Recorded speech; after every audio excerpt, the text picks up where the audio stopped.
안녕하세요. 2조 핀란드 사우나 공공외교에 대해 발표할 나정엽입니다. 저희가 다룰 내용은 다음과 같습니다. 첫째, 중견국으로서의 핀란드를 간단히 소개하고 사우나 문화에 대해 설명하겠습니다. 두 번째로는 실제로 이루어지고 있는 사우나 공공외교의 진행 방식과 사례, 세 번째로는 핀란드 사우나 문화만이 갖는 공공외교적 가치를 설명하고, 네 번째로는 핀란드 사우나 문화를 통해 본 국가 소프트파워의 중요성, 마지막으로 시사점을 다루고 마무리할 것입니다. 핀란드는 북유럽에 위치한 노르딕 5국 중 하나로 북유럽 내 선진국입니다. 헬싱키 선언으로 유명한 헬싱키가 수도이며 2023년 통계청 자료에 따르면 인구는 554만 명입니다. 2021년 한국은행 자료에 핀란드의 GDP는 약 2,991억 달러로 세계 44위에 위치하고 있습니다.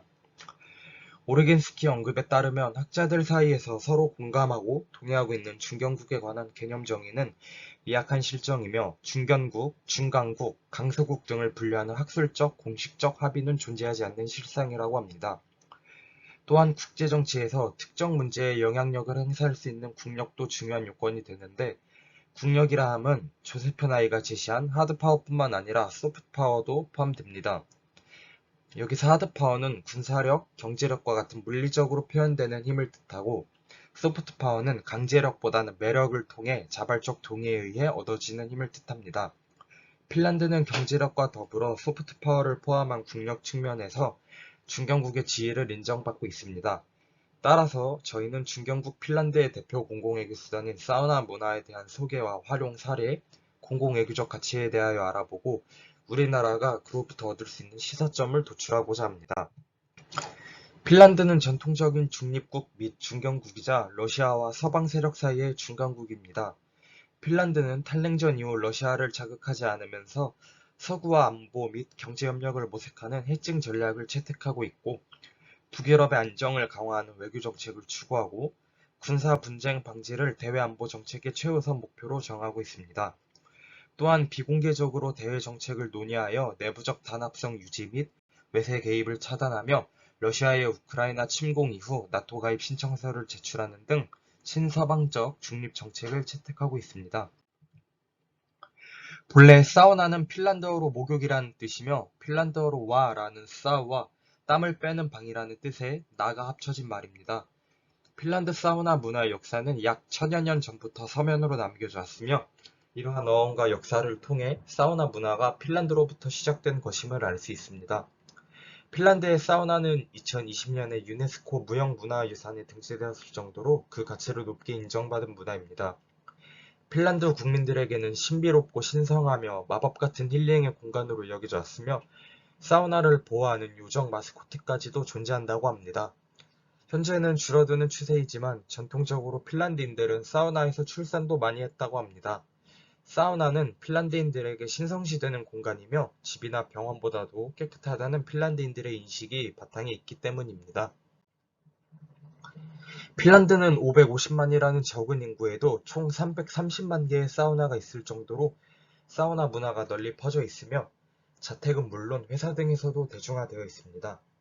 핀란드에서 매년 열리는 이동식 사우나 모임의 날은 차량이나 트레일러 안에 설치된 사우나가 한자리에 모이는 날입니다.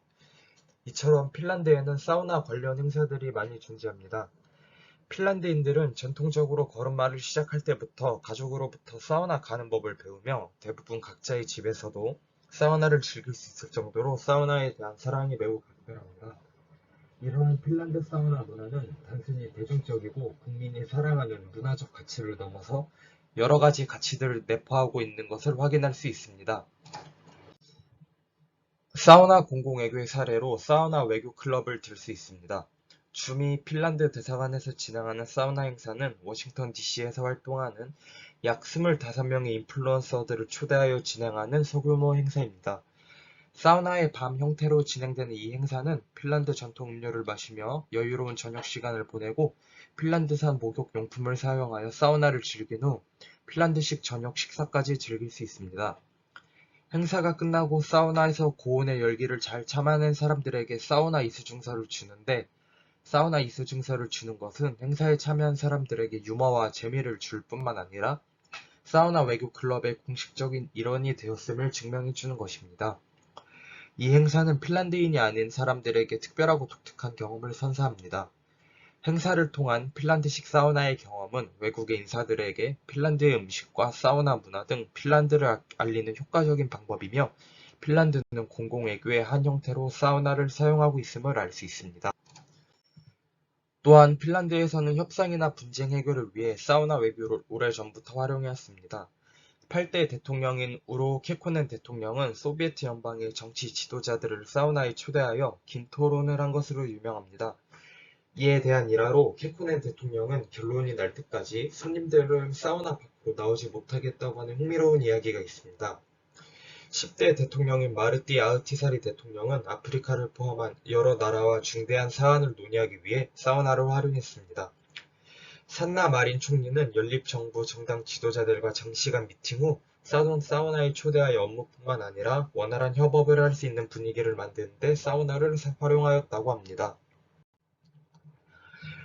우로 케코넨 대통령은 핀란드 정치 야당 인사 및 해외 고위자들을 사우나로 초청하여 특정 사안을 협의하고, 냉전 시절 동안 사우나 외교를 옛 소련과의 관계를 유지해 나가는 모습을 보였습니다.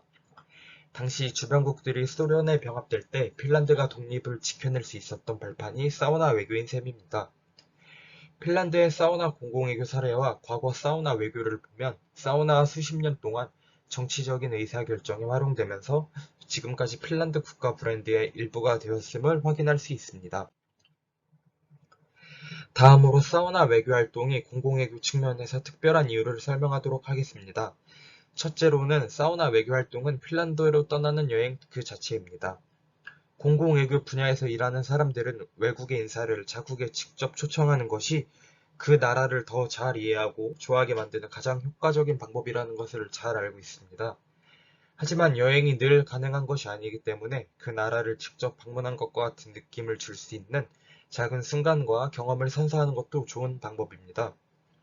사우나는 직접 가보지 않더라도 핀란드의 고유 문화를 경험하는 확실한 방법이고, 특별한 경험을 제공하며 사우나 외교의 참여는 여러 사람들에게 함께 새로운 것을 도전한다는 데에 큰 의미가 있습니다.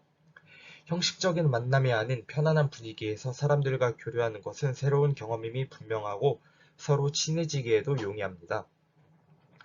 둘째로, 사우나는 인간이 누구나 평등하다는 것을 상징하는 대표적인 문화입니다. 핀란드 사회에서 평등은 매우 중요한 가치로 여겨지고 있습니다. 또한 사우나처럼 평등의 가치를 물리적으로 보여준 문화 요소가 있는 것은 매우 행운인 일이라고 할 수 있습니다. 사우나에서는 모든 사람이 동등한 상태에서 교류하게 되는데, 이곳에선 그 어떤 소셜미디어도 허용되지 않습니다. 사우나에서 일어난 일은 사우나에 남는다고 표현합니다. 셋째, 사우나는 사람과 사람 사이에 굉장히 특별한 유대감을 맺게 해줍니다. 사람들이 다른 곳에서 다시 보더라도 금방 친밀감을 느낄 수 있게 되는데, 이것은 사람에 대해 약간 더 알게 되는 계기가 되는 것입니다.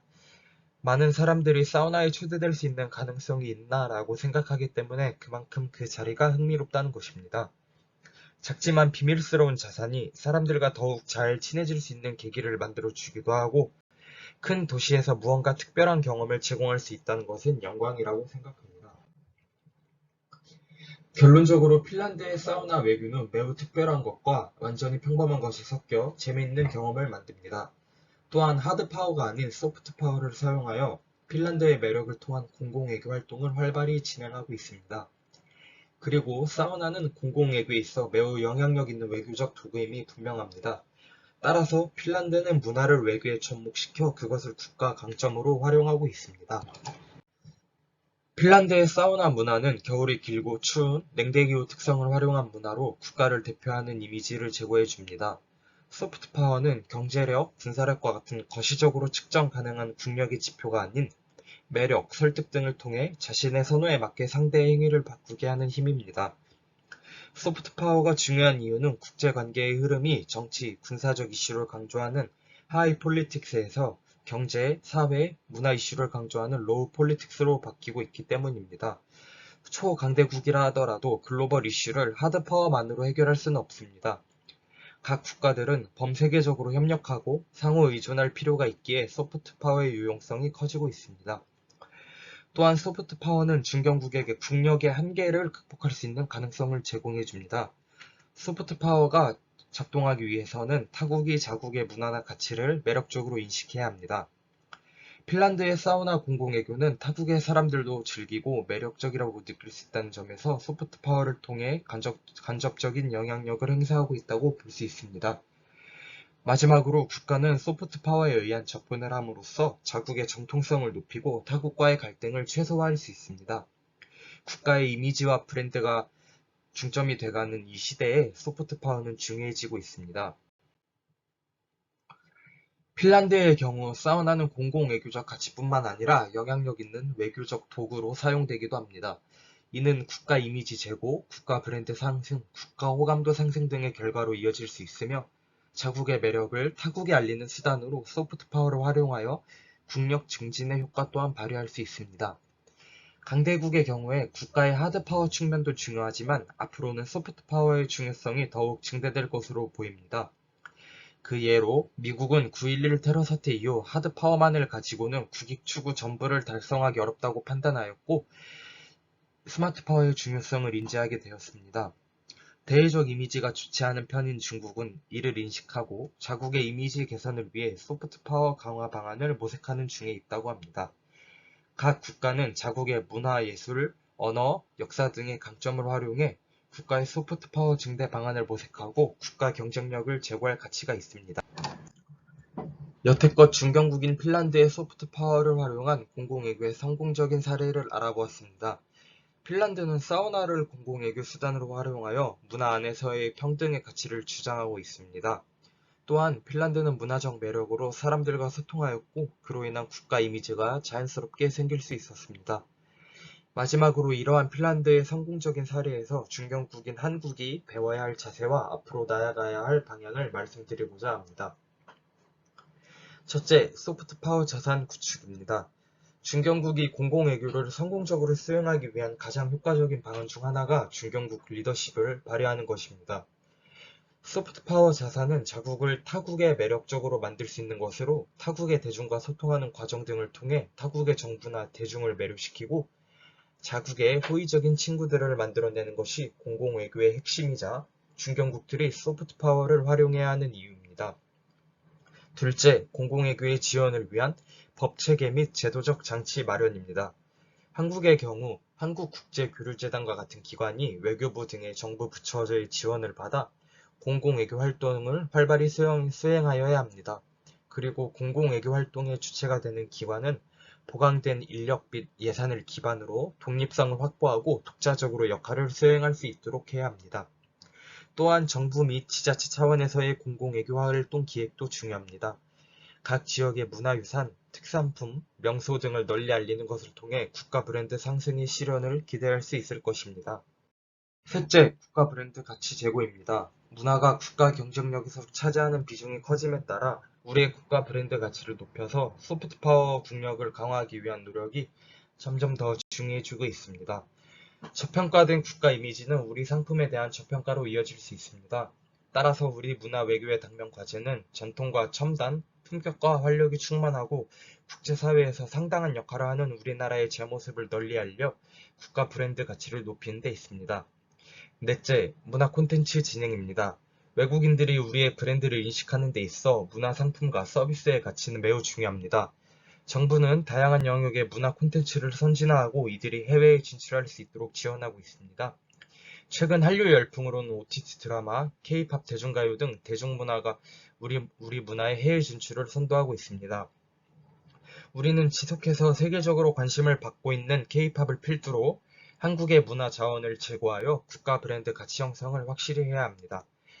다섯째, 쌍방향 교류 증진입니다. 오늘날 세계화 시대에서 문화 외교의 본질은 쌍방향 문화 교류입니다. 21세기에는 세계화와 이민의 증대로 인해 다양한 문화와 관습을 가진 민족들이 서로 교류하며 살아가고 있습니다.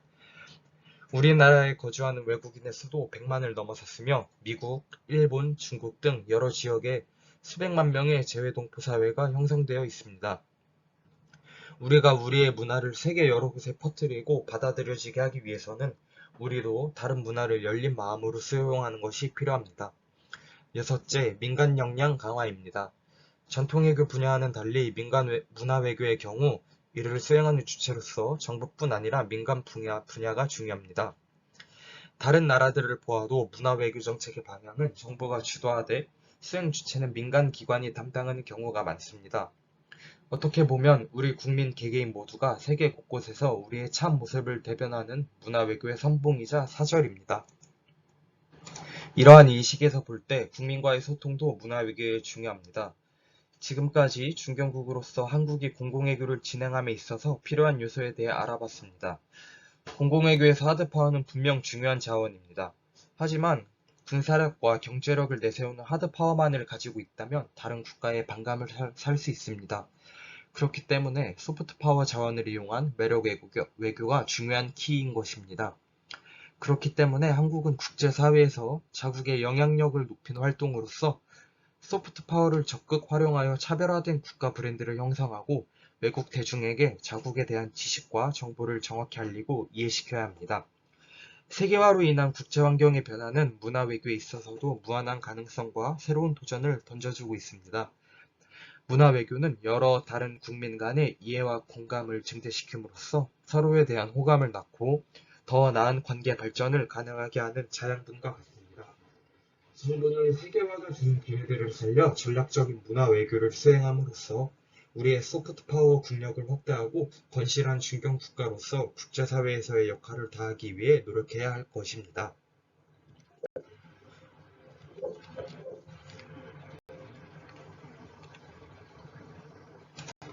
이상으로 2조 발표를 마치겠습니다. 감사합니다.